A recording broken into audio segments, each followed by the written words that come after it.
Yes, back in the place again. As a youth, you always remember your mother being very passionate about a few things.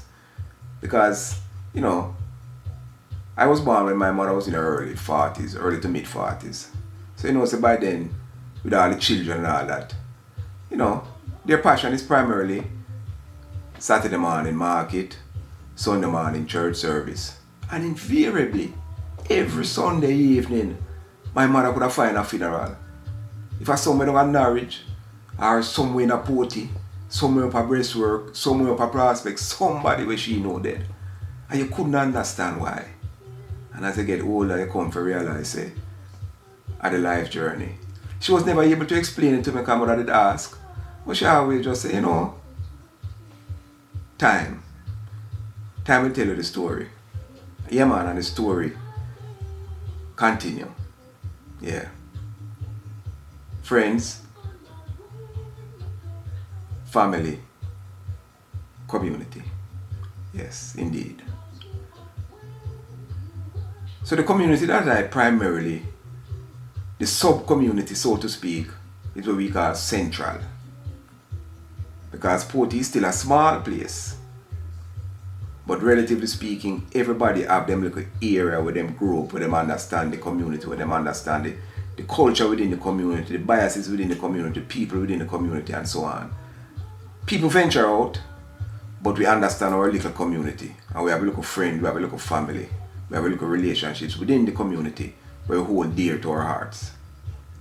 And so, as I speak of Central, for those of you from the Port Antonio area, for us, Central is like Summerstone Road, right by the church, come on the bridge. You have Mr. Buck on the corner, Miss Buck and Sandra on the corner. Bordering with French Avenue, Smart Road, East Palm Avenue, Red Hazel Road corner, there so, Mannings Avenue, Johns Lane, Luke Lane. That is what we call Central, primarily. But that means it's not an exclusive neighborhood, It's just that we understand it to be the place where we grow up and understand a little bit more. So as I said, whether Mr. Buck and Miss Buck and Sandra on the corner, Mr. Burke on Film corner,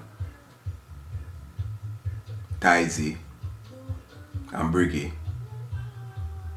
Betty with Miss Mary and Devon, Mr. Easy Big Yard, Wee Wee and Mango and Lodi and Leroy, Kingy and Dennis and Bev, crossway the way from here, French Avenue, 6 French Avenue.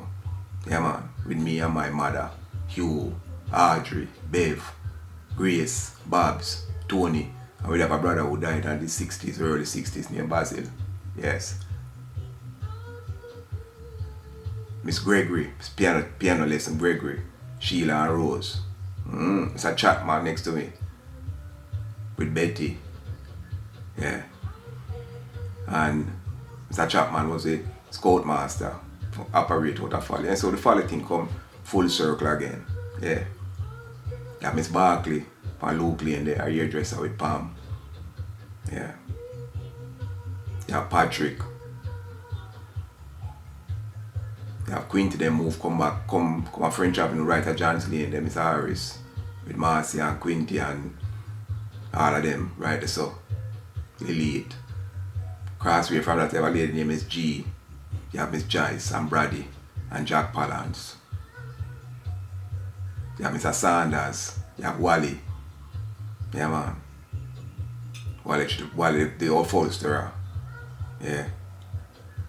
Where I made her, so that like a garage border in French Avenue, the front part of my house face Summerstone Road. Face where a lady name is Murray. 2 little youth come from England in the early 70s there. Rice and Ralph Cooper. Then they have some cousins, I think. Named Eric and Ivan Stevenson. We used to go to Methodist Church with because Miss Murray and my mother from choir.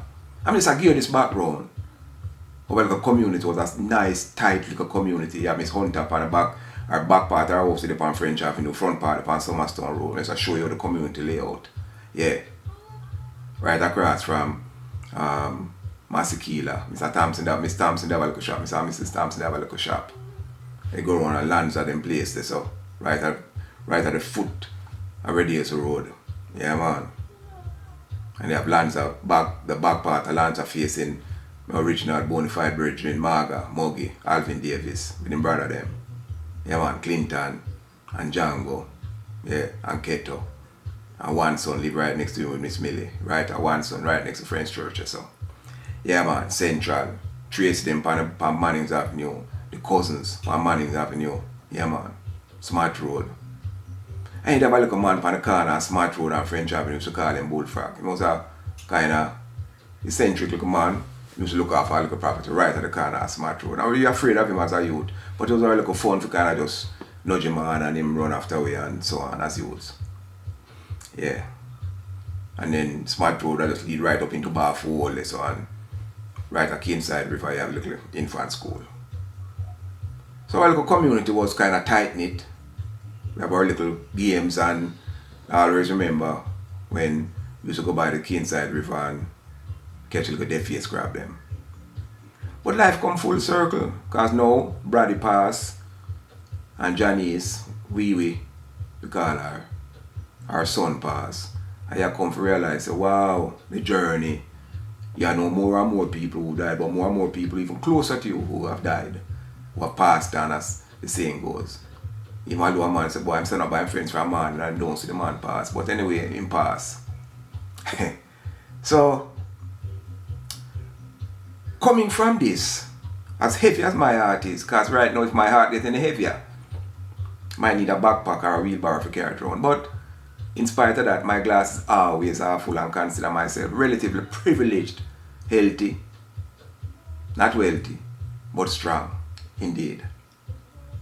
And coming from this, we're able to garner a kind of support that was somewhat overwhelming.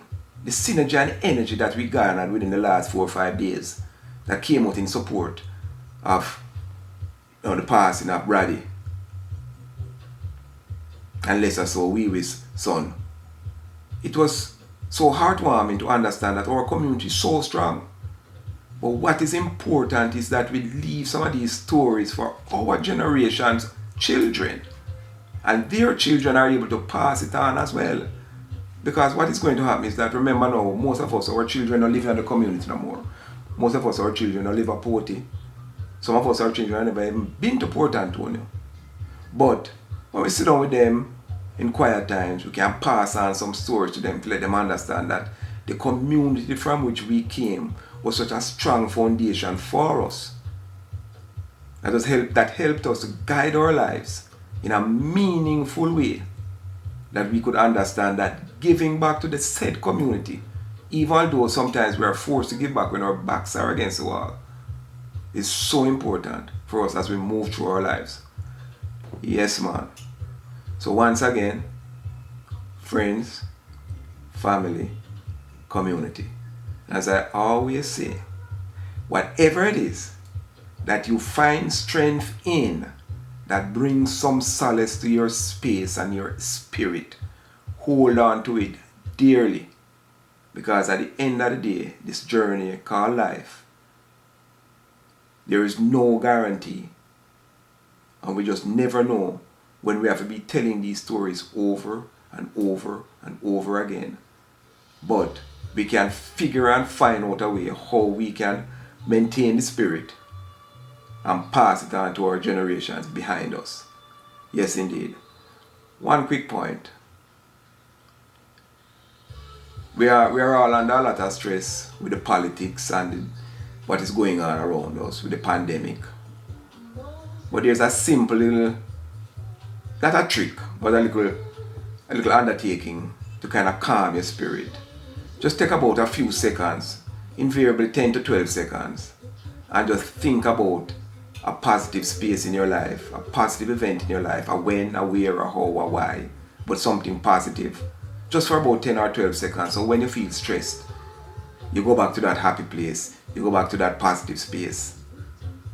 And while it is no justification to relieve all your burdens, it's just a way to kind of just release some of the additional stress that we feel in our lives. Yes, man. Once again, walk good. And the story will in fact continue. As my days at Titchfield come to an end, 1974, graduation, and my journey continues into the big city. But that story continues next time around. Again, walk good and take it easy.